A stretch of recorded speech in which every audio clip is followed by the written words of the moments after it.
So like bombs going off in the head, like it's so much more than just what people think it is, the perception of yoga. And from that day on, I was like, boom, I was like, this is it. Hello, yoga people. Welcome back to Dharma Talk episode 003. Today, I'm interviewing Will Jones, one of the founders of We Are Yoga. We Are Yoga is a lifestyle yoga brand. They are the company behind the WAYmat, which is a hot yoga mat towel combination, but they've also got a lot of other things going on, like the WAYcations, yoga retreats and yoga weekends at various studios. And they've got the Battle Asana, a new yoga competition that's all about having fun and raising money for charity. And we really get into it in this conversation. We talk about the core ethos underneath everything that he, Will, and We Are Yoga are doing, about the relationships, about the fun, and about not getting hung up on the drama. You know, with any successful business, and whether you're doing a business or not, we all go through the roller coaster of the ups and downs. And Will talks about how to stay away from the drama and just find the positivity in everything. And, you know, he really is a master of that. So listening to him just, you know, it just brings in the light and the positivity just to hear his voice. So I'm excited for you guys to hear the interview. But before we do, I wanted to share with you that Will hooked up a cool discount for you guys. So if you head on over to weareyoga.com, you can get 10% off everything on the store using code HenryWay at checkout. So once again, that's weareyoga.com, discount code HenryWay. Okay, now for the announcements. If you're in the New York area and you're listening to this podcast episode not long after it comes out, then it's not too late for you to sign up for my upcoming workshop at Lighthouse Yoga School in Williamsburg, Brooklyn. On March 24th, that's a Saturday, I'm teaching a workshop called Uddiyana Secrets, Lock in Your Power. And it's going to be all about how to use Uddiyana Bandha and Uddiyana Kriya to create lightness in your body and stability in your poses, and also how to feel more connected to your sense of self so that you don't have any self-doubt and you can be unapologetically you. Get the information there and sign up at henrywins.com/events. California yogis, I'm coming your way. On April 22nd, my wife Veronica Lambo and I will be teaching a joint workshop at Raw Yoga, the Costa Mesa location, and it's called Scorpion Hour, Invert Your Backbend. The scorpions are my absolute favorite family of poses because they combine all the therapeutic benefit of back bending with inversions. So this is going to be a very fun workshop. You don't need to be a pro. You don't need to already have a handstand or anything like that. Come check it out. The event details are at henrywins.com/events. What's your purpose? What's your vision? What mark will you leave on this planet long after you're gone? I'm Henry Winslow, and you're listening to Dharma Talk, the only podcast where I interview inspirational yogis on how they're changing the world in their own unique ways. Whether you're still searching for your purpose or already walking the path, I hope these stories get you excited to live your Dharma. Hello, Dharma Talk community. I'm super excited to introduce our guest today, Mr. Will Jones. He is the founder of We Are Yoga, which is both a studio down in Ormond Beach, Florida, and also a lifestyle brand in the yoga space. He's the creator of their core product, which is the WAYmat, an all-purpose one-stop shop for your hot yoga needs, and also the founder of all sorts of other aspects of the We Are Yoga brand, like the Battle Asana competitions and the WAYcations. What else am I missing, Will? Let's see. You got Battle Asana, WAYcation. Those are kind of the big ones. WAYmat, of course, you named, and then We Are Yoga comes in under that. Gabe and I did a yoga open, but those are still, you know, floating out there. But I think WAYcation right now with Battle Asana attached to it, with the products under the brand We Are Yoga, that's what we're working with. That's the package right there. That's been created, which is cool. So, hey, I wanted to thank you for having me on the show, dude. I appreciate it. Of course. Thanks for coming on. You look great, buddy. You look good. Thank you. You too. Unfortunately, the listeners aren't going to see how fantastic we look, but they'll have to take our words for it. They need to know, though. They need to know. All right, let's get right into it, Will. Let's go. What you got? Ding, ding. What does the word Dharma mean to you? And what is your Dharma as you understand it today? What does my Dharma mean to me? What is it? How do I understand that? It was funny because when you sent me these list of questions, I was like, oh, let me like put them down and get some answers to them or whatever. I'm like, I don't really even know if I know what the word Dharma officially means, but I thought that it was like my purpose in life. So that's what I'm going to go with. That my Dharma is my purpose in life. So what I'm meant to do. And then what was the second half of your question? And what is your Dharma? At least we know that it's like an evolving understanding over time for most of us. But as you understand it today, what is your Dharma? So yeah, it is to I think just to teach and to learn, and to heal sort of through the gift of yoga. So that's, when I was presented, when yoga came into my life, or I came into yoga's life, I felt like that was the best tool to be able to get behind, to kind of get our story out there and to kind of help people. I mean, I was listening to Hargs yesterday, and I didn't want to listen too much because I started following some of the answers. But yes, to be a healer, I think was actually a really good one that we connect on. So I see my Dharma as helping people heal and enjoy their life and add more fun into their life, but to stay balanced, and to be aware. So to bring it all back, I think it's to spread awareness, enjoy life, and overall just be happy. Yeah. I think the fun aspect of yoga is kind of overlooked by a lot of people. And I really admire your brand for bringing that to the forefront. We can all say, it's a lot of yoga teachers and yoga practitioners who are going to be in the audience of this show.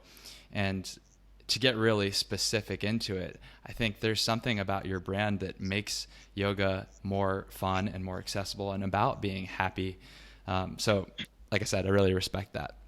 Thank you, man. Thank you. So that means that's a notch that we're moving in the right direction. So I'll take those all the time so that I know to keep going. So that's why I love the feedback from, the peeps. So thanks, Henry. Yeah, you bet. Yep. Okay, so Will, what does your personal yoga practice look like? Because as a yoga teacher, you've got your teaching, but the practice that you keep up yourself probably supports that in some way. So how does it support you on your path as a teacher?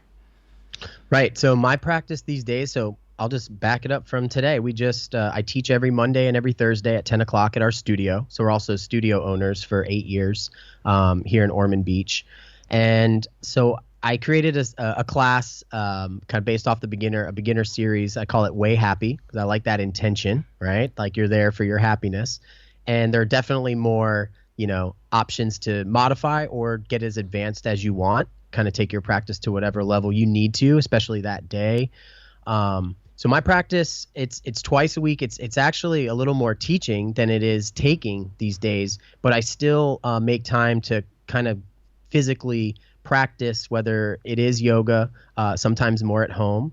But also I ride a cycle bike now.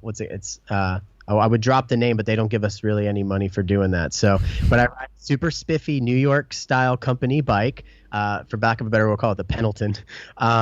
And I crush it every morning, man. I get up and I ride for like 20 to 45 minutes, and it gets my mind and body going, man. It kind of very similar to yoga. So to answer your question, my yoga practice, since I see yoga as like everything, like as somewhat yoga, and when we go to physically practice yoga, we just take what we learn there and apply it to all the things we do outside. So everything's my practice, man, from raising my kids with my wife, with the twins, to going to, Disney or Universal with a 5-pack of people where you're bringing strollers, and you got to do all kinds of stuff that could be challenging.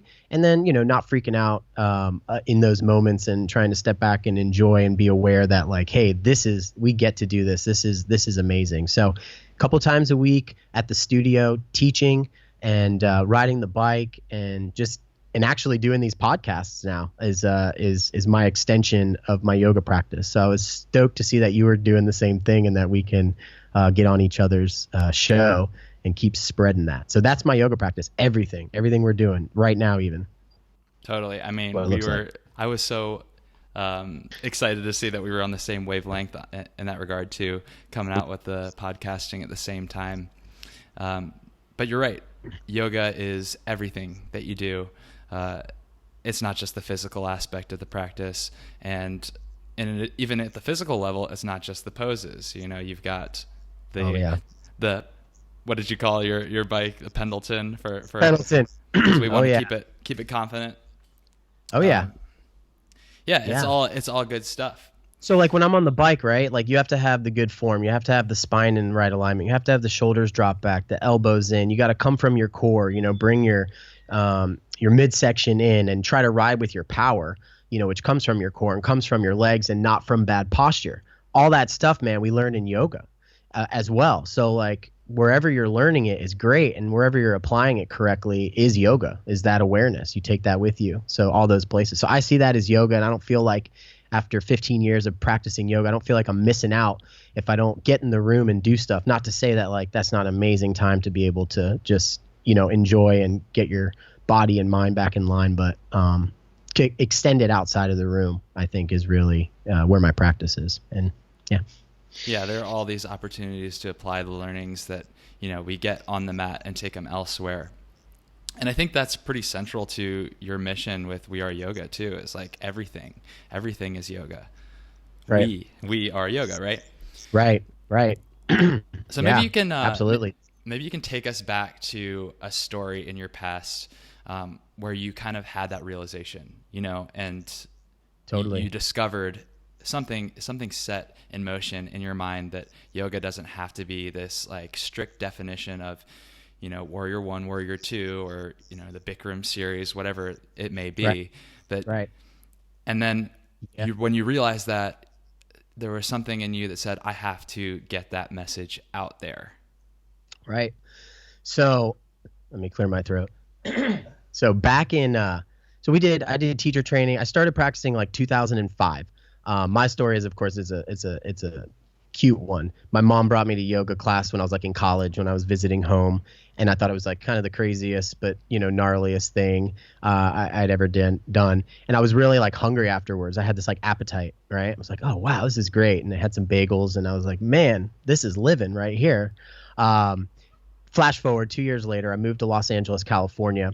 I had a family friend who had like worked on my parents' home out there, who had his own business, and he was like kind of like my Socrates, right? He was like this like mentor. I was like, he was older, like in his 40s at the time. But before I moved out, he would, was teaching me about how to eat correctly and just all these different things that were going on the West Coast, because I lived on the East Coast. I was in Florida at the time, and so I moved out there, and we actually started like a practice at the park, like go to the park and would stretch. We'd lay down some towels. We'd do some stretches. I didn't know any stretches, dude. I knew sit up, push up, and like straddle the legs. And then this one that looked like fixed firm that I thought I knew I was doing with my legs and knees together, going all the way back, thinking like, hell yeah, look at me go.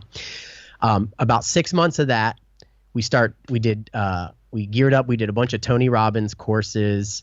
And I ended up finding myself, in the yoga studio every day with like health as sort of like my number one value. So I learned this stuff from Tony Robbins, reassessed my values, didn't really even think of health, like enjoy, I was like, oh, fun, oh, money, oh, friends, family, good times, like everything.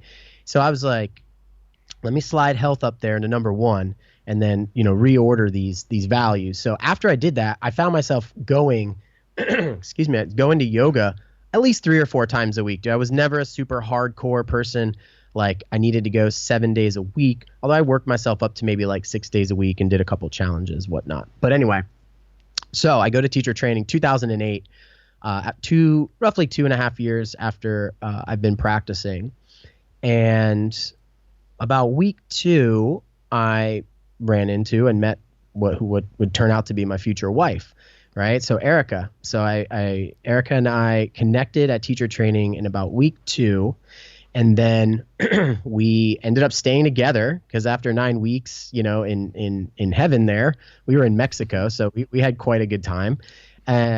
We decided she would move in with me in Los Angeles. So at teacher training, though, I remember listening to the lectures and everything. And what I enjoyed most out of, what was being talked about was that like the heart and the lungs were a relationship, and the liver and the kidneys were a relationship, and the spleen. So I started looking more inside, thinking like, we are this body, we are one, but inside is like a whole organization of like, different little departments. And so those little departments have to work together. The mind and the body have to work together, things have to work together. And so I was like, wow, this is like, much deeper than like, we're just in here working out. Like they're connecting things. So that was one thing where I was like, okay, this is cool. This makes sense. Also, the mission was to spread yoga. Like we created this course for beginners so that, more people can get into yoga, and we want to spread it all around the world. Okay, boom, I can do that. That's a good goal. And can then, I just interrupt you for a second to point out, because I'm not sure if you specified this, but this was the Bikram teacher training. Yeah, this is Bikram teacher training. And so what he was talking about was like, mind and body connection, the heart and lung connection, this and that connection, and spreading yoga. So that was like the seed that sort of planted like what it kind of was all about. I was like, and all said and done, it ain't about the guide, it ain't about the series, it ain't about this, about spreading the yoga and really connecting these things in the most, if you want to say, scientific or most appropriate way possible, right? Without hurting yourself or without causing more pain. So that was that. Now we end up, the wife and I, moving in together, living in Los Angeles. I worked at headquarters for like a year for free. She taught at Pasadena, managed the studio for Val over there. And we were talking about the future. Like we didn't go to teacher training to like necessarily open up a yoga studio or right away. But since we lived in Los Angeles, we wanted to get, that education being closest to the source of where sort of the yoga was created. And we took, crazy, awesome, hard classes there for years, so that now we were teaching there. So after teaching for 6 months to a year, we decided we were thinking of opening a studio. So we were looking at areas to open studios out there. We were looking to see if they had parking and all that good stuff. And things were really expensive. Buildings were really old. There was no parking. So the next logical thing to think was, well, maybe we open up back home, like back in Florida. So make the move back to Florida and open up there. So my dad he owns some properties here. And I was like, well, we have an opportunity if we want to, rent from him. We could, do a studio in Florida. So we're like, okay, we decided we wanted to do that. Now, here's the thing. At teacher training, they put the kaputs on opening up studios that year, right? So we're changing the game plan. There was no more affiliating for $300, and with the right, if you have this and that at the studio, you're fine. There was we're going to franchise. It's going to be $10,000 to do this. You're going to have to use this, and this. All these new rules and stuff were about to be being dropped. But again, we didn't really care then, because it was like, okay, we're not really interested at this point in doing that. But when we're like, okay, we need to go ask Bikram if, we want to tell him we want to go open up a studio. And if he says it's cool, I don't need anything. I really don't need anything after that. That was sort of thing. Go to the source. If he says yes, tell him they can eat their paperwork. So we did. We go into class. My mom's friend, Erica, we went to headquarters, took class, called Bikram to the side after class, and we're like, hey, can we talk to you? Yep, went in his office. He asked us questions. How big is it? Where is it? How far is the next studio? How many bathrooms? I mean, we got a 4,000 square foot, awesome Taj Mahal hot yoga studio over here. She's like, go for it, boss. I was like, all right, cool. First thing down. We got the go ahead. He goes, fill out, the old paperwork, send it in, yada, yada, yada.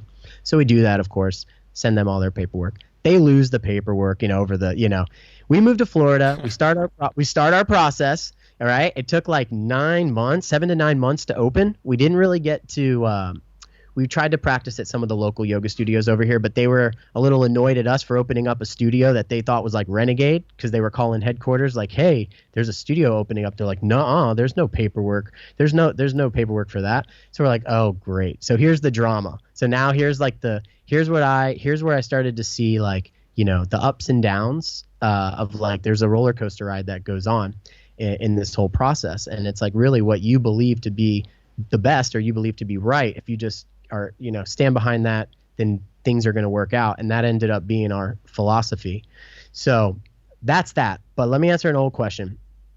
When we decided, when the studios weren't being open, we knew we couldn't really brand under the name Bikram Yoga anymore. Plus, we didn't really want to do that anyway.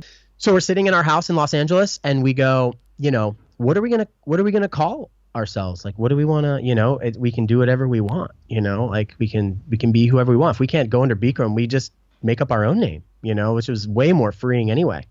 So like my awesomely creative self goes, well, what's my name? What's our name? I'm like, I'm Will. Okay. W, because you do the whole Brangelina, you combine your names and shit, find out what you can get. I'm like, I'm Will. She's Erica. I'm like, Will and Erica. And we're not going to do something weird like Willica or Erica, something like that. I was like, W-E, Will and Erica. And I was like, F yeah. I go, we are yoga. With you and me, we can do this, because I'm whatever. I'm this energy, you're that energy. But together, that's what makes freaking yoga, this joining us together, the relationship. So like bombs going off in the head, like it's so much more than just what people think it is, the perception of yoga. And from that day on, I was like, boom, I was like, this is it. So selfishly, I was like, for me, like that's my deepest connection to it, is like the relationship, like the team, the mind and body. And that's where, I was like, boom, this is going to be the name, this is going to be the philosophy. And with what yoga and with the style of yoga we were teaching at the time, like we were kind of really behind it. Like this is the best yoga. Like this is the only way to practice. We were a little immature and, didn't see, everyone's point of view, but we're sort of like, this is the right way. Like we are yoga. Like this is yoga. Like you're looking at it. Like, so it had double entendre, man. So for me, double entendre with the names really does it for me. So those moments, things really kicked into gear, and I was like, this is making sense. Let's keep going. Yeah, it's super cool to be able to like really integrate your ethos into the name of the brand like that. I mean, it's cool that you worked out the Brangelina thing too, and it makes it kind of clever and fun and have an inside joke. But, even though at the time, in retrospect, you're thinking we were immature and we had a closed-minded view of it, maybe even reflecting on it now with the vision that you have, which is to spread the yoga out, I think giving it a name that wasn't Bikram actually helped to further that. I mean, it opens the doors to a lot of people who might have seen that and thought, oh, I know what that is. Right. Oh, absolutely. Absolutely. And definitely when we opened up our yoga studio, I didn't want to put any particular name of yoga on the outside of it, hoping that more people would wander in and check out the place and talk to us and, discover their practice and not make a snap judgment based on the name or a name of yoga on the outside of our studio. So I just got a big blue sign in the similar style of Obey, which is another little story. But and we have a big blue yoga sign. It just says yoga, like really badass, on the outside of our studio. So we just go to yoga, we go to yoga. We yoga. I'll see you at yoga. Yeah, I see at yoga. And I can't tell you how many people came in and actually started a practice. And we do like the heat, we appreciate the heat. I make a joke that like the better you get at hot yoga, you start doing with no heat. Like you work your way to the cold yoga. Yeah. Yeah, I can't tell you how many people came in and actually have been with us for 8 years now that would not have come in if they knew it was hot yoga, just because they would have talked themselves out of it. But they came in, they met us, and now they're our students for a lifetime. So if that's any bit then of, you talked them into it. Yeah, well, I mean, our place was beautiful, so people just need to come in. So if you have something on the outside of your studio that's going to deter them from coming in, then you may never know. They may never get to discover that. But it's worked out really well. We kind of knew, things would, kind of happen the way that they happened, and that we would be, in a good position to keep going, So we like to nowadays with our company extend that out to every other studio that works with us or is a customer of ours, to help them brand and become more confident behind their brand, what they want to share with people. So I really enjoy that, digging that out of people. Yeah, that's fun. That's cool to be able to kind of pay it forward that way. Well, I love the whole origin story, and it was nice that you kind of folded in your romantic origin story too. Yeah, because it's all together. I mean, that's the current the running theme of this interview. It's hard to pull these things apart. They're all interwoven. They're all connected somehow, some way. Yeah. Right. Okay, so next story I want you to share with the listeners and with me is a time that it wasn't so easy or it wasn't so natural for you to live your dharma. Take us to a moment where you hit a wall, either because of some internal struggle or some external conflict. And then what did you do to get through it? Well, it's kind of gonna go back to either us, trying to get our studio opened and dealing with the whole, the issue with headquarters and paperwork and the lady up the street and us not, being able to practice for free or help out and teach, at the local, Bikram studio at that time. So I started, just working out to some Tony Sanchez CDs in my garage. And my wife, Erica, she started driving to St. Augustine, which is about an hour away, to go to Kate's studio, which is the yoga collective now in St. Augustine. So she would drive an hour. I'm like, you're crazy. I'm like, I can't drive an hour to go to yoga. Like I'm used to it being up the street or whatever. But since our studio wasn't being open, we hadn't taught in like 6 to 8 months. I started going with her to St. Augustine. We got on the schedule in St. Augustine. Kate was super open and awesome and welcoming. Met JC and a couple of the other crew members over there, and it felt like home. So we got back on the podium. We were able to, see if we still had it. We were able to teach, and I got over the whole fear of, going an hour to drive. We made like date nights out of it. We'd go teach a double, go out to dinner in St. Augustine. After class, get like a beer and some potato chips and just munch out. And it was awesome, man. It was actually some of the best times of our life before, our business and more businesses and more ideas. So that was one. But like I said, it kind of is really about that little roller coaster thing that I was explaining before, that there's so many, like I would call it like drama. So like We Are Yoga sort of created the with so much drama in the world, we choose not to get caught up in it and focus on our yoga. And the whole up and down thing with the studios, I was just like, look, we know what we're doing. We know it's okay. Let's just not get too hung up on any of those other thoughts or negativity. It's going to work out. It's going to be fine. It's going to happen. And I swear to you, it's happened. Like the studio, no problem. We didn't ever have to pay. We didn't ever have to, everything sort of worked out and melted away. So there always will be that uptick of, drama, I call it. But it'll always end up, smoothing itself out. Just don't get too high, don't get too low with that. So, but fast forwarding into a potential another time when things started going a little awry. So we created the WAYmat. There was a similar product at the time, but it hadn't really changed in like 10 years. And I had really thought that we can expand on it, add to it, and kind of make it fun and make it really cool. Because I grew up in the 90s, and we just had all kinds of cool brands, like in the surf world and in the skate world. And I used to love all those clothes. And, I tried to do the skating. I tried to do the inline and the skateboarding and stuff. And, I was very basic. I wasn't super great at it. And kids were assholes back in the day.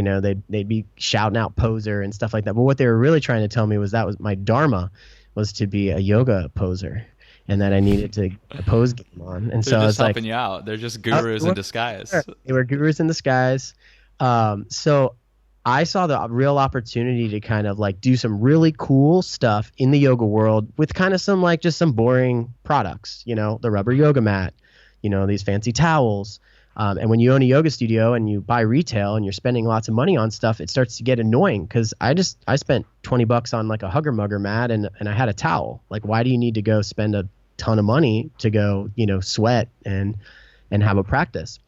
So once we started making the WAYmats, I was like, we can do this. Who do I need to talk to? So I call up who I needed to talk to, and I found out, we can start talking to some factories and we can start getting some products made and everything. So we put in our first order for our WAYmats, right? We've tested it 3 times. We got 3 samples, studio. They worked great, never had a problem.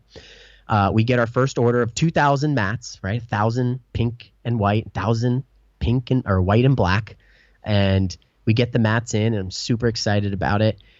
We start using them. They're fine at our studio. We start selling them like little by little to studios. And we started noticing like 50-50 coin flip, whether or not they were going to survive or not. So holes, shreds, this ripping off.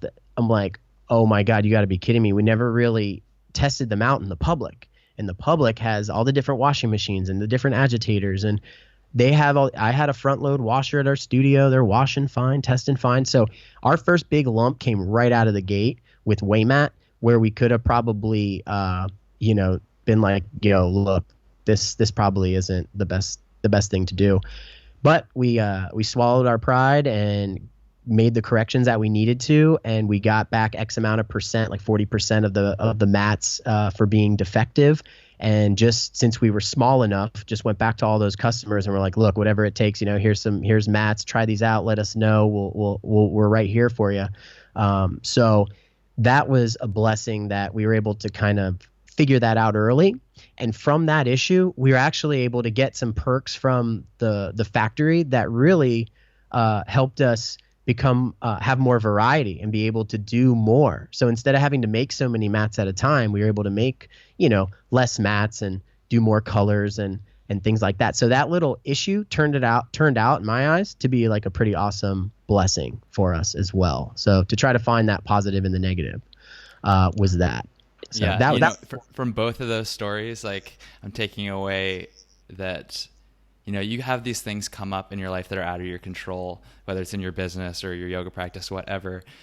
It's your decision what you want to make of it. When Right. you had no place to practice the, modality of yoga that was, in your blood at the time, Right. you could have been upset about it, and you could have just said, okay, I guess this isn't worth it anymore. But you made the trips down there and you made it fun. You had a good time. You turned it into the double dates. And then again, with the WAYmat, you had this like disaster manufacturing issue, but you used the opportunity to actually make those relationships with your first customers even better and really show that there's a person back behind there that's got your back. Absolutely, dude. Absolutely. Yeah. And then, up until the latest, so through my Tony Robbins courses, he would always warn or tell you that, you're always going to face challenges on the level that you're at. So kind of like Biggie says, like, mo money, mo problems, right? Like when you got all that money or you got whatever, then people, challenge you on that level. Your problems become more expensive. So as we were chugging along, I wanted to expand and grow the business. I reached out to some distributors in other countries, so specifically in Australia. So I sent a couple WAYmats, which cost like $300 to send like 2 WAYmats to Australia. So I'm like, we need a distributor over there. I sent them to the distributor and I didn't really hear back. So I sent them an email, say, hey, what's up? Did you guys get this stuff? They're like, yeah, we think the product's really cool. There's just a problem. We can't sell it because, Yogi Toes has a patent over it or on it, whatever, design patent or something. I was like, what? Really? Okay. All right. I'll take care of this. I'll get back with you. Within a week, we had a cease and desist letter from Yogi Toes lawyers and headquarters. Stop making the mat. They sent us this thing. You're selling this mat. It's got these projections. It's an absorbent towel with projections. They had 2 patents that they got about 10 or 12 years ago plus. And so, next thing you know, we found ourselves in a lawsuit up against one of the biggest companies. You may have heard of them. I'm not sure. Manduka and Yogi Toes, because Manduka bought Yogi Toes. So they own Yogi Toes, and they decided to sue us. They decided also to sue Under Armour. They also decided to sue Lululemon. And I'm sure a bunch of mom and pop shops underneath that as well, that all of them stopped making the product that they were making and just, we're done. They don't, they didn't need that. They didn't need that extra lawsuit. They didn't need to spend that money. So they just folded and stopped making those. I'm like, well, it's kind of our livelihood. Like it's a big part of our thing. Like we can't stop, won't stop, so what do we need to do? We needed You're to not fight going to it. let Goliath crush your dreams, David. No. So David got his little slingshot and started firing nubs at everybody. So we took him on, man. We took him on head on, and it's been about 3 years. And needless to say, long story short, we fucking won. And that's all there is to it. So we're going to continue to make our WAYmats in the fashion that we do, and continue to evolve them and make them even better, because there's so many things you can continue to do with the WAYmat. So that's that. So that was another thing that could have been huge. That could have been huge. I mean, the WAYmat is our representation of what we do. It is our healthy reminder that, like, you are yoga, you can take your practice anywhere. You can relax in comfort and style. You're fully covered head to toe. You can, wash it, dry it. It's like your little buddy, your comfort blanket, your security blanket. So anyway, we were able to continue to make that. That was huge. And I don't know, that was just another big thing that could have turned us in a different direction. We wouldn't have stopped, of course. We would have came up with something, but we fought for all the people, for the small people, even the big people, Under Armour, Lululemon. So I don't know. I thought it was kind of shitty, but pretty awesome. And then, overall cool in the end that we got our way. Totally. Yeah. I mean, it's a conflict that you probably would have chosen not to have to have faced, but having won, come out on the other side victorious, I'm sure that kind of like reaffirmed your conviction in what you're doing. Oh, absolutely. Let's just say we could have put that money towards some Battle Asana prize money and, been on national television by now. Yeah. So what are you doing with that success from, knowing that you can't be stopped by the mammoth companies in the yoga industry, the billion-dollar yoga industry? What are you doing to carry that success forward? Honestly, the same thing we were doing before. Not letting that get to any of our head or ego at all, because really there's things that come along with that could go both ways as well. So we decided to this is actually the first time I think I've really talked about it on any kind of platform. I've never, besides if I've seen people in person and they've asked for some stories like that, I haven't really shared it. So that's sort of been our approach the entire time, is really not talk about it and just keep doing what we're doing, keep head down and grinding until we are. I appreciate you making an exception for me. Well, of course, man. I'm gonna let it all out on the Winslow show, Dharma Talks.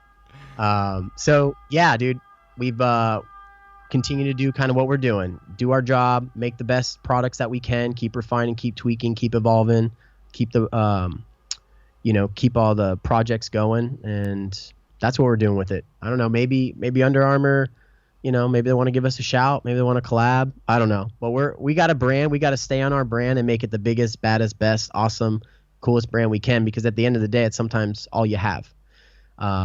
Is your brand. So besides, the love you got for yourself if you practice yoga. So that's probably part of the brand in your case. Totally. All the energy, dude, our output, all the energy we put into our practice, that we put into the products, we put into our customer service. Yeah, dude, it's all fueled by the power of yoga. Nice. So that's what's up. Apart from getting your message out on this podcast today, what are you doing to live your Dharma today? Man, we're doing this right now. We're being grateful. When you're lost of what to even do or think or say, just being grateful for the moment. This year is awesome because from all the work we put in years past of like trying to throw events together, this year we scheduled out a whole year of events, all leading up to one big one at the end of the year. So just refining, becoming more efficient, getting other studios to kind of take over the events, is huge, from like our team to have, fully fueling it. So we have 4 events lined up this year. We're keeping Battle Asana going. WAYcations has really grown some wings. And we're just trying to take the feedback from before to try to bring in more teachers and to just keep doing that.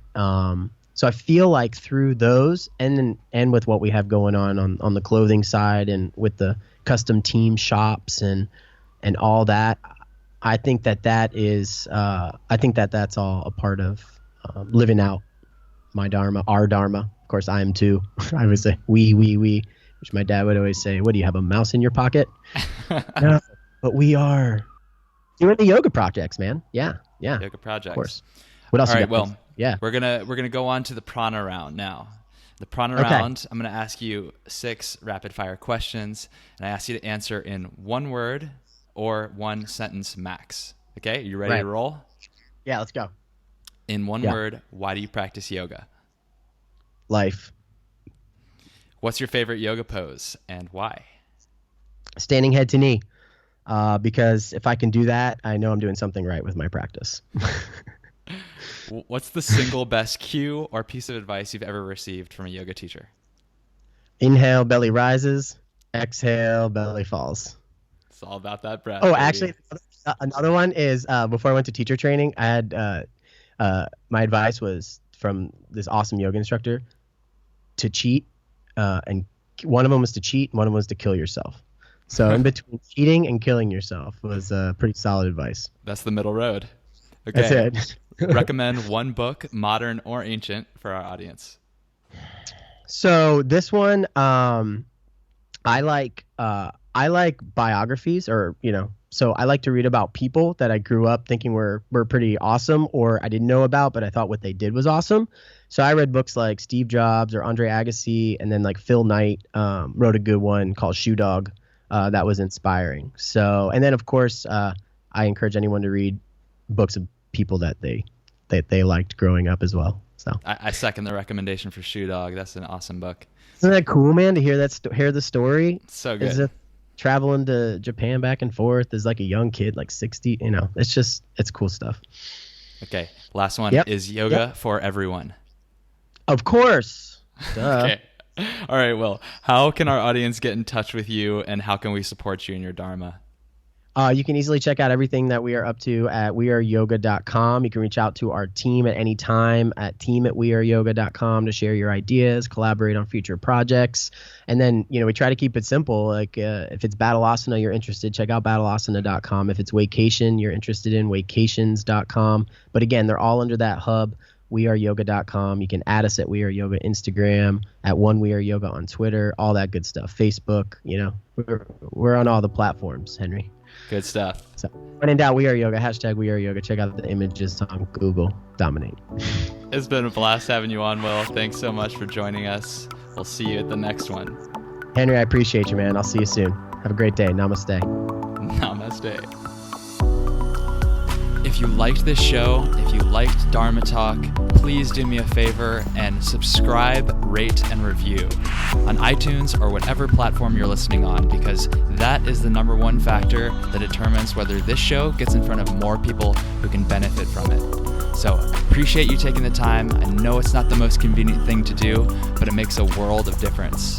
So talk to you next time. Until then, keep living your Dharma.